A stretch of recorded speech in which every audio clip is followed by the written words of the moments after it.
거친 말을 주고받으면서 이른바 말폭탄 전쟁을 벌이고 있습니다. 한반도의 긴장감이 고조되는 가운데 우리 정부의 대응에도 눈길이 쏠리고 있습니다. 관련 내용 짚어보겠습니다. 차두현 아산정책연구원 개관연구위원, 김조한 YTN 정치안보 전문기자와 살펴보겠습니다. 네, 어서 오십시오. 안녕하십니까? 네, 안녕하십니까?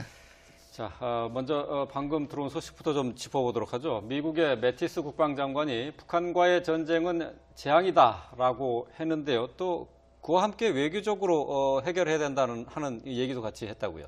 네, 그 본인이 그 미국 국내 버지니아에 있는 미 전략 잠수함 방코 기지를 갔다 오고 이제 그 워싱턴으로 돌아가는 길에서 기자들한테 그렇게 답변을 했다라고 합니다. 그런데 이 발언의 내용을 보면 전쟁의 비극은 파멸적인 결론이 난다. 네. 그렇지만 여러 가지 혼합적으로 이야기를 했어요. 사실 발언 내용을 보면은 그럼에도 외교적인 걸 선택한다. 이 상태가 유지되길 바란다. 하지만 내가 군사 옵션을 결정짓는 권한을 가진 장관이기 때문에 네. 역시 군사 옵션도 고려하고 있다. 그런데 저는 이 발언을 단편적으로 봐야 될라기보다도 이것이 지금 말의 전쟁이라는데 서로 주고받고 에스컬레이팅 되지 않습니까? 그런데 네. 역설적으로 북한이 좀 체급으로 말하면 경량급인데 지금 굉장히 중량급인 미국하고 상대로 발언을 한 거에 대해서 미국이 맞받아치는 그런 경향성을 보이고 있거든요. 네. 그렇다면은 역설적으로 어떤 북한이 얻으려고 하는 전략적 공간은 굉장히 많아졌고 그런 상황이었고 매티스가 역설적으로 그 어느 정도 수위를 낮추고 너희들이 어떤 변화 조준을 보면 우리는 언제든지 어떤 형태로든지 대화를 할 수 있다 이런 신호를 보냈다고 저는 해석합니다. 네. 위원님께서는 이 매티스 장관의 발언 내용의 방점은 어디 있다고 보시나요? 예, 이거를 아마 좀 자기 편한 대로들 해석을 할 수가 있어요. 예, 예. 그러니까 이런 미국이 갑자기 이제 좀 그 약한 모습을 보인다, 군사적인 옵션. 네. 그건 아니고요. 북한과 어떤 만약에 전쟁을 치러야 되면 이게 중동 지역하고는 다르다라는 인식은 이미 오바마 시대부터 네. 여러 이제 고위급 인사들 입에서 나왔어요. 그게 네. 이제 재앙적이다 또는 파멸적이다 이렇다는 그 매티스의 표현으로 나왔고요. 네. 전반적으로 매티스가 던지는 메시지는 그거예요. 그 트럼프 대통령이 했던 그 발언에 대해서 일종의 수위 조절을 해주면서 결국 북한이 던지고 하는 메시지가 입니다. 나 웬만하면 참고 싶은데. 예, 예. 그러나 만약에 나를 끝까지 자극하면 압도적인 힘으로 눌러줄 거다. 그것도 배제하지 않겠다. 그러나 네. 지금까지는 참고 네. 있다. 음. 사실 이거죠. 예. 네. 그럼 뭐 지금 현재 상황에서는 외교적인 해법을 그렇죠. 좀 더 네네. 추구한다 이렇게 봐야 되겠네요. 예, 그리고 외교적인 해법하고 군사적인 옵션이라는 게 완전히 동떨어진 개념이 아니에요. 예. 그러니까 외교도 일종의 군사력을 뒷받침해서 이 이른바 얘기하는 19세기식의 건보 디플로마시, 군함 외교도 외교 수단이 일부거든요. 네. 예. 그리고 우리가 흔히 얘기하는 군사 옵션이라고 얘기되면 예. 아 이게 타격하는구나 이렇게만 생각을 한단 말이에요. 네. 그런데 해상 봉쇄라든가 아니면은 그 무력 시위라든가 예. 아니면은 대응 군사 훈련 같은 것도 모두 군사 옵션 안에 다 들어가는 거예요.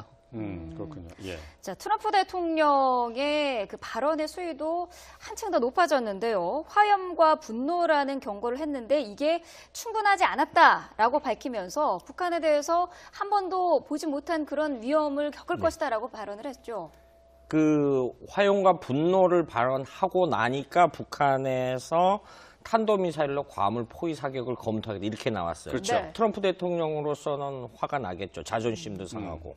그러니까 거기에보다 약간 격상돼 에스컬레이팅 되는 발언을 했다라고 보는데 지금 차 박사님 말씀하셨는데 그거를 뭐 국무장관이라든가 국방 라인에 미 그 안보 관련 고위 정책 당국자들이 이제 발언의 수위를 조절해서 이렇게 네.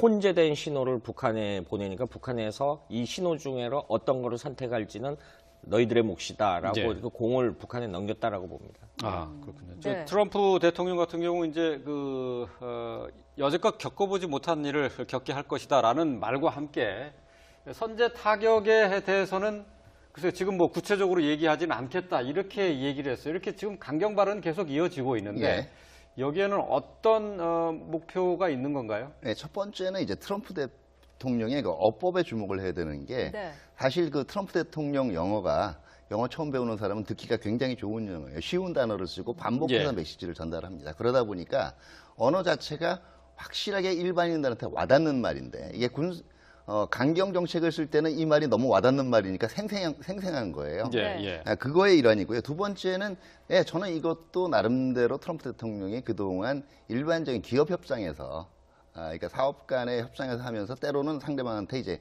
으르고 뺨친다 그러죠. 예, 예. 그 전술의 일환인 게 이게 결과적으로는 북한 입장에서도 곤혹스러울 수가 있는 게 그동안 북한은 뭘 할지 몰라서 항상 불안했지만 미국은 설마 이거는 하지 않을 거라는 게 비교적 명확했어요. 예, 예. 그런데 이제는 미국도 트럼프 대통령이 자꾸 이런 발언을 하게 되니까 아직 가능성은 낮지만 혹시라도 정말 그러는 거 아니야? 그러니까 북한의 입장에서 볼 때는 미국 정책의 불투명성이 높아지고 있기 때문에 예. 사실은 지켜보는 사람들도 불안하지만 평양도 지금 내심 굉장히 혼란스러울 거예요. 예. 네.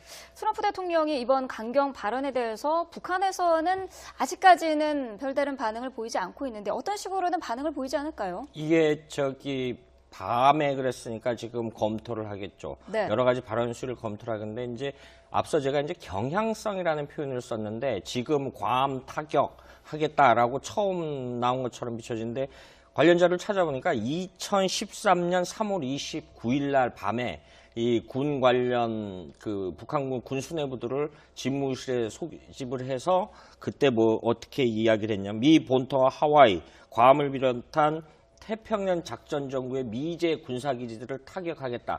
그런데 지금은 어제 김낙현 발언은 검토인데 그때는 어떻게 나왔냐면은 기술준비공정에 김정은이가 최종 서명을 했다라고 하면서 그 보도 내용을 굉장히 신속히 했습니다. 네. 그런데 지금 두 가지 경향을 보면요. 지금 그때 이른바 북한에서는 어떤 굉장히 긴장 모드로 가야지만 자신들한테 유리한 국면이 됐다. 근데 세월이 지나니까 그 사그라지는 거죠. 네. 다시 이번 역시 긴장 모드로 어느 정도 유지해야지만 자신들의 존재감을 과시하지 않나 이런 의도를 가지고 보는 것 같은데 문제는 이 지금 화면상으로 볼 때는 김정은 주변에 이른바 과거에 협상을 했던가 이른바 대화파 인물들은 거의 안 보이고요. 그 이른바 테크노크라트 핵미사일 전문가들은 그러니까 기계적으로 생각하는 사람들이 많이 보이기 때문에 실질적으로 그 사람들이 김정은에게 어떤 조언을 해줄지 거기에 달려 있다고 봅니다. 자, 북한과 미국 지금 협박과 또 대응 수위가 점점 높아지고 있는데 네. 말이죠. 이런 상황에서 자, 우리 정부가 어떤 이 입장을 쳐야 될지 참 곤혹스러운 상황입니다. 지금 네. 아직까지 이제 문 대통령이나 청와대에서 명확한 입장을 밝히지는 않고 있는데요. 네네. 그러나 NSC 회의 결과 이제 세 가지 원칙은 나왔죠. 네. 첫 번째는 북한이 계속 그 긴장을 조성하는 행위를 자제하는 걸 촉구를 했고요. 예. 두 번째는 만약에 북한이 만에 하나 도발을 할 경우에는 이 연합전력 차원에서 분명히 대응하겠다. 그리고 대화의 문은 그래도 여전히 열려 있다라는 건데요. 제가 볼 때는 현재 뭐 이 상황 이후에 더 추가적인 메시지가 나올 필요는 없다라고 생각을 해요. 다시 말해서 예. 우리가 먼저 협상을 해야 되지 않느냐. 뭐 이런 발언들 자체도 네. 제가 보기에는 고려할 필요가 없고 또 거기에다가 트럼프만의 더 보태는 오히려 이 발언도 사실은 상호 이 오인에 의해서 긴장이 더 격화가 될 수가 있거든요. 예. 분명한 거는 지금 그 NSC가 던지고 있는 메시지는 사실 북한이 의도한 거에 말려들지 않는 비교적 적절하다는 거예요. 왜냐하면 예, 사실 예. 괌 타격 발언이라는 건 여러 가지 배경도 있지만은요. 일부에서는 이렇게 생각할 수가 있어요. 지금 북한이 한반도 어디를 타격하겠다라는 것도 아니고 괌을 타격하고 있는데 우리가 자꾸 이거 잘못하다가 지금 한미가 공동 대응하는 데는 쪽으로 끌려가다가는 이거 이러다가 우리가 괜히 불똥 맞는 게 아닌가. 네. 지금 공격당하는 건 괌인데 당할 수 있는 건. 예. 왜 우리가 그래? 이게 만약에 이런 논리가 확산이 되다 보면 또 조기 협상론이 나올 수가 있거든요. 이게 결과적으로 북한이 노리는 바 중에 하나예요. 그런데 네. 지금 대응 자체가 만약에 도발이 있을 경우에 연합 차원에서 대응하겠다. 이거는 사실 동맹의 기본이 위협 인식을 같이 하는 거거든요. 예. 상대방이 처한 위협을 내 위협처럼 생각을 한다라는 게 기본 출발점이기 때문에 네. 제가 볼 때는 적절하게 대응하고 있다고 봐야겠죠. 예. 같은 부분을 어떻게 다르게 보면은 우리 정부가 지금 상황에서 만질 수 있는 카드가 많지 않다라는 얘기도 될 수 있을 것 같거든요. 실제 그 한미 동맹 차원이 좀 역설적이지만은 비대칭 동맹이죠. 우리가 우리 스스로 자주 국방력을 강화하면 이스라엘처럼 동맹이 필요 없겠죠. 그런데 현실적으로 굉장히 현실적인 범주에서 따져보면은 우리는 아직 동맹이 필요한 국가죠. 왜냐하면은 우리가 내부적으로 우리 국방력을 하지만 그거를 이제 인터널 밸런싱이라는 표현을 씁니다. 내적 균형이라고 표현했는데 그리고 이제 우리가 확장 억제 수단을 받는 것이 그러니까 외적 균형이라는 표현을 쓰는데 그래야지만 세력 균형을 맞춰야지만 북한이 우리를 함부로 업수에 여기지 못하는 그런 보이지 않는 상황을 만들어야 되거든요. 근데 역설적으로 우리는 현실적으로 그런 도움이 필요하기 때문에 그런 상황 하에서 우리가 옵션이 있다 없다 하는 건 좀 지나친 그 추론이라고 봅니다. 예. 네. 청와대 고위 관계자, 앞서서 저희가 보도를 해드렸습니다만은 청와대 고위 관계자의 말을 빌려서 북한이 벼랑 끝으로 가고 있지만 벼랑에서 떨어지지는 않을 것이다 이렇게 얘기를 했거든요. 네. 이게 이제 청와대 상황 인식이라고 보여지고 네네. 또 문재인 대통령도 이제 앞으로 이제 8.15 경축사를 통해서 대북 메시지를 따로 전할 가능성도 있지 않습니까? 네, 그 사실은 이 벼랑 끝 전술이라는 것 자체는요. 그 한 3번에 한 번은 실질적으로 벼랑에서 떨어져요. 근데 2번은 멈춥니다. 예, 예. 그러니까 완전히 빈말이 아니라는 건 보여주면서 예. 그 이 적절하게 자기들 그 이 의제를 들이미는 건데요. 사실 그동안 북한이 해온 그 이 한번 행태를 도발 행태들을 보면요. 사고를 한번 쳐요. 예. 그럼 국제적으로 응징이나 제재가 들어갑니다. 그러면 거기 분노하면서 더 큰 사고를 치겠다 공언을 해요. 그러니까 도둑질하다 걸린 애가 다음에는 불 지르겠다고 얘기하는 건 똑같아요. 예. 네. 그런 다음에는 불을 안 질러요. 다시 말해서 더 큰 도발을 안 합니다. 예. 그러므로서 어떤 효과가 있냐면 국제사회가 북한이 맨 처음에 쳤던 사고, 나쁜 행동을 잊어먹게 돼요, 자연스럽게. 이런 효과들을 지금 보면서 북한 자체도 지금 그 다음 전략에 대해서 언제쯤 수위를 조정을 하면서 이제는 다시 미북 대화를 직접 모색하는 국면으로 갈 건가를 고민을 하게 될 건데요. 네. 다만 그 시기 자체는 제가 보기에는 북한도 이제는 명분이 있어야 되거든요. 당장 지금 해가지고 대화하자 그러면 졌다란 얘기 아니겠어요? 눈싸움에서. 예, 예. 그렇기 때문에 한 2, 3개월 정도 이제 수위 조절을 해나가다가 어느 순간에 아마 연말쯤 다시 대화가 나올 수가 있거든요. 그렇기 네. 때문에 우리 태도는 나왔지만 사실 어떻게 보면 지금 누가 조급해지냐 싸움이에요. 북한은 되도록이면 우리를 미북 간에 지금 서로 성명전에서 끌어내서 어떻게 그러니까 대화를 얘기하게 하든지 아니면 어떤 쪽에 조금 미국과는 다른 입장을 끌어내려고 노력을 하는 거고요. 예. 거꾸로 여기서 기다리고 있으면 초조해지는 건 그다음에 북한이에요. 지금 하나를 추가로 들으면요. 그 엊그저께 평양에서 10만 군중대회를 했습니다. 예. 그런데 우리는 10만 명이나 모였나라고 했는데 북한의 군중대회 10만 명이면 굉장히 규모가 작은 겁니다. 과거 2003년도에 NPT 탈퇴하면서 했을 때 그때 한겨울에 100만 명을 운집시켜서 굉장히 자기들은 절박하다라고 했습니다. 이 말씀을 드리는 이유는 북한 김낙겸이가 대외 방송용으로 나와서 괌 타격을 검토하겠다, 협박을 하겠다 이런 협박 공갈을 발언을 했는데 이 내용이 북한 내부 매체에는 아직 인민들한테는 전달이 안 된다고 있다라는 거죠. 그렇게 보면은 북한이 거기까지 해서 하고 우리가 이제 그 을지 프리덤 가디언 훈련을 하면 북한은 동원 체제로 들어가야 됩니다. 물적 소모가 뒤따른다는 얘기죠. 예, 예. 이 부분까지는 자기들은 가지 않겠다라는 어떤 좀 그런 의향을 한편으로 내비친 것 같아요. 예. 네. 결국 그 미국과 아프간과의 지금 이렇게 강대강으로 대치하고 있는 상황이 네. 대화가 됐든 아니면은 또 다른 어떤 무력 충돌이 됐든 간에 어떤 결론이 날 텐데 가능성은 어떻게 보십니까? 제가 보기에는 아마 지금 8월에 그 을지 프리덤 가디언, 예. UFG 훈련 기간이 있는 동안이기 때문에 북한은 이 기간 동안은 기싸움에서 눌리지 않으려고 할 거예요. 예. 그리고 또 하나가 지금 변수가 10월 말에 중국 공산당 대회가 있거든요.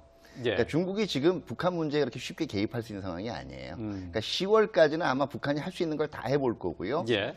그래서 아마 제가 보기에는 북한도 스스로 이제 탄두하고 그 다음에 미사일을 결합할 수 있는 능력 자체를 갖췄다라는 것까지를 먼저 보여준 다음에 네. 그 다음에 대화든 이걸 시도를 할 가능성이 큽니다. 그러니까 당분간 긴장은 불가피해요. 그런데 예. 이 긴장에 대해서 지나치게 그 작은 가능성, 대비는 해야 되겠죠. 거기에 대해서 우려 일변도로 나가게 되면 그게 바로 평양이 노리는 바예요.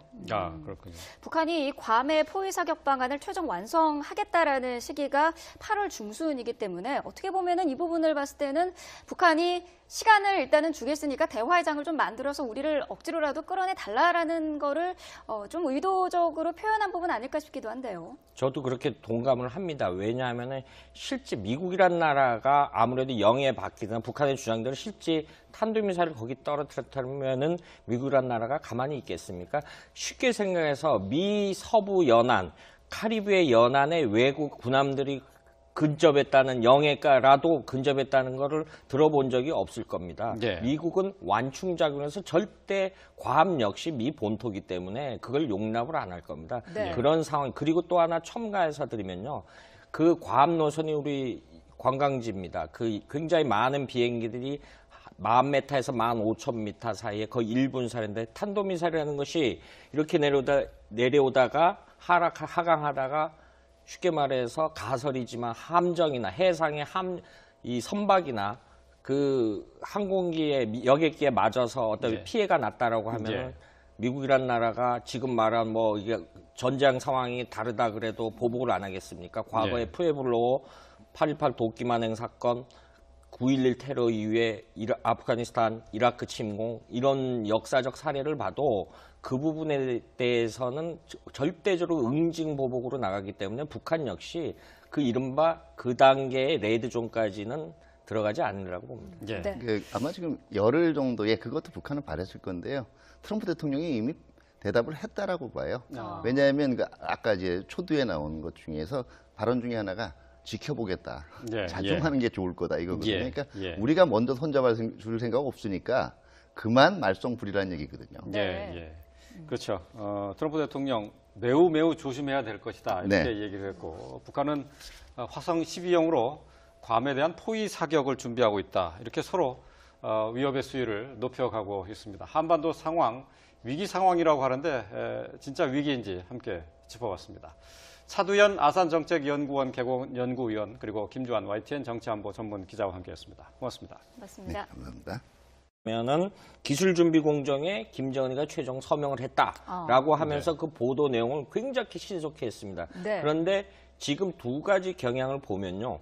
지금 그때 이른바 북한에서는 어떤 굉장히 긴장 모드로 가야지만 자신들한테 유리한 국면이 됐다. 근데 세월이 지나니까 그 사그라지는 거죠. 네. 다시 이번 역시 긴장 모드로 어느 정도 유지해야지만 자신들의 존재감을 과시하지 않나 이런 의도를 가지고 보는 것 같은데 문제는 이 지금 화면상으로 볼 때는 김정은 주변에 이른바 과거에 협상을 했던가 이른바 대화파 인물들은 거의 안 보이고요.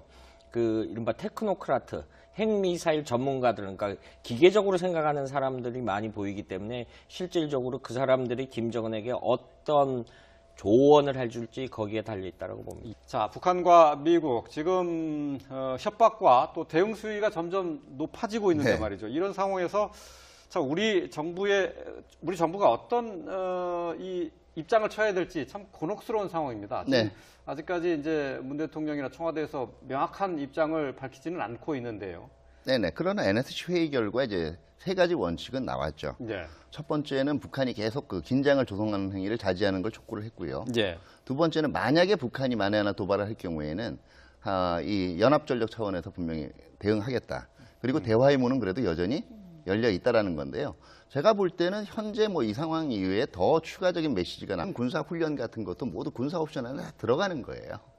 그렇군요. 예. 자, 트럼프 대통령의 그 발언의 수위도 한층 더 높아졌는데요. 화염과 분노라는 경고를 했는데 이게 충분하지 않았다라고 밝히면서 북한에 대해서 한 번도 보지 못한 그런 위험을 겪을 것이다라고 발언을 했죠. 그 화용과 분노를 발언하고 나니까 북한에서 탄도미사일로 괌을 포위 사격을 검토하겠다 이렇게 나왔어요. 그렇죠. 네. 트럼프 대통령으로서는 화가 나겠죠. 자존심도 상하고.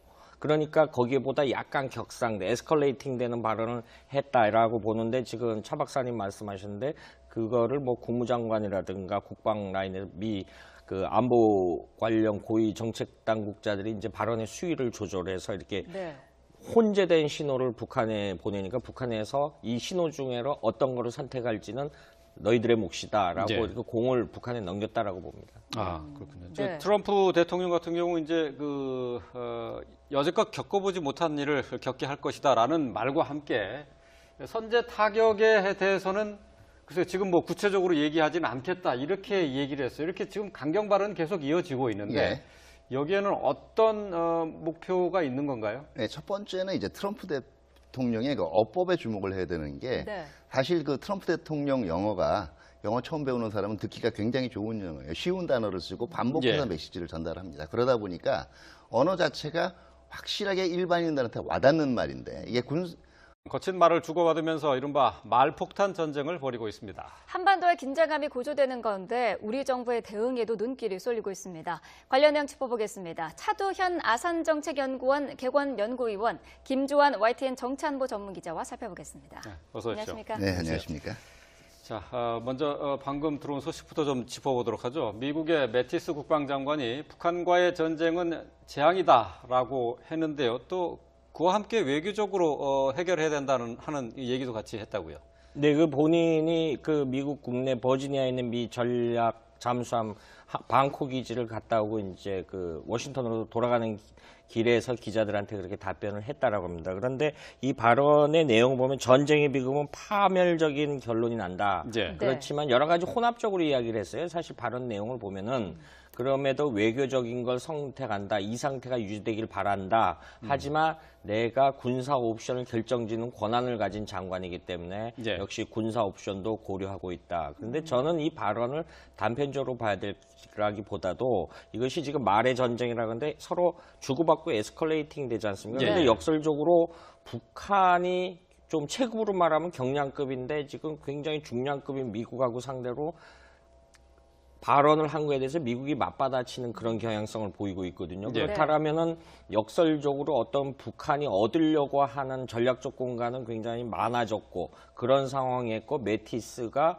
역설적으로 그 어느 정도 수위를 낮추고 너희들이 어떤 변화 조준을 보면 우리는 언제든지 어떤 형태로든지 대화를 할 수 있다 이런 신호를 보냈다고 저는 해석합니다. 네. 위원님께서는 이 매티스 장관의 발언 내용의 방점은 어디 있다고 보시나요? 예, 이거를 아마 좀 자기 편한 대로들 해석을 할 수가 있어요. 예, 예. 그러니까 이런 미국이 갑자기 이제 좀 그 약한 모습을 보인다, 군사적인 옵션. 네. 그건 아니고요. 북한과 어떤 만약에 전쟁을 치러야 되면 이게 중동 지역하고는 다르다라는 인식은 이미 오바마 시대부터 네. 여러 이제 고위급 인사들 입에서 나왔어요. 그게 네. 이제 재앙적이다 또는 파멸적이다 이렇다는 그 매티스의 표현으로 나왔고요. 네. 전반적으로 매티스가 던지는 메시지는 그거예요. 그 트럼프 대통령이 했던 그 발언에 대해서 일종의 수위 조절을 해주면서 결국 북한이 던지고 하는 메시지가 입니다. 나 웬만하면 참고 싶은데 예, 예. 그러나 만약에 나를 끝까지 자극하면 압도적인 힘으로 눌러줄 거다. 그것도 배제하지 않겠다. 그러나 네. 지금까지는 참고 네. 있다. 음. 사실이 이거죠. 예. 네. 그럼 뭐 지금 현재 상황에서는 외교적인 해법을 그렇죠. 좀 더 네네. 추구한다 이렇게 봐야 되겠네요. 예, 그리고 외교적인 해법하고 군사적인 옵션이라는 게 완전히 동떨어진 개념이 아니에요. 예. 그러니까 외교도 일종의 군사력을 뒷받침해서 이 이른바 얘기하는 19세기식의 건버 디플로마시, 군함 외교도 외교 수단이 일부거든요. 네. 예. 그리고 우리가 흔히 얘기하는 군사 옵션이라고 얘기되면 예. 아 이게 타격하는구나 이렇게만 생각을 한단 말이에요. 네. 그런데 해상 봉쇄라든가 아니면은 그 무력 시위라든가 예. 아니면은 강경 정책을 쓸 때는 이 말이 너무 와닿는 말이니까 생생한 거예요. 예. 네. 예. 그거의 일환이고요. 두 번째는 예, 저는 이것도 나름대로 트럼프 대통령이 그동안 일반적인 기업 협상에서 그러니까 사업 간의 협상에서 하면서 때로는 상대방한테 이제 으르고 뺨친다 그러죠. 예, 예. 그 전술의 일환인 게 이게 결과적으로는 북한 입장에서도 곤혹스러울 수가 있는 게 그동안 북한은 뭘 할지 몰라서 항상 불안했지만 미국은 설마 이거는 하지 않을 거라는 게 비교적 명확했어요. 예. 예. 그런데 이제는 미국도 트럼프 대통령이 자꾸 이런 발언을 하게 되니까 아직 가능성은 낮지만 혹시라도 정말 그러는 거 아니야? 그러니까 북한의 입장에서 볼 때는 미국 정책의 불투명성이 높아지고 있기 때문에 예. 사실은 지켜보는 사람들도 불안하지만 평양도 지금 내심 굉장히 혼란스러울 거예요. 예. 네. 트럼프 대통령이 이번 강경 발언에 대해서 북한에서는 아직까지는 별다른 반응을 보이지 않고 있는데 어떤 식으로든 반응을 보이지 않을까요? 이게 밤에 그랬으니까 지금 검토를 하겠죠. 네. 여러 가지 발언 수를 검토를 하는데 이제 앞서 제가 이제 경향성이라는 표현을 썼는데 지금 괌 타격 하겠다라고 처음 나온 것처럼 비춰지는데 관련 자료를 찾아보니까 2013년 3월 29일 날 밤에 이 군 관련 그 북한군 군 수뇌부들을 집무실에 소집을 해서 그때 뭐 어떻게 이야기를 했냐면 미 본토와 하와이, 괌을 비롯한 태평양 작전정부의 미제 군사기지들을 타격하겠다. 그런데 지금은 어제 김낙현 발언은 검토인데 그때는 어떻게 나왔냐면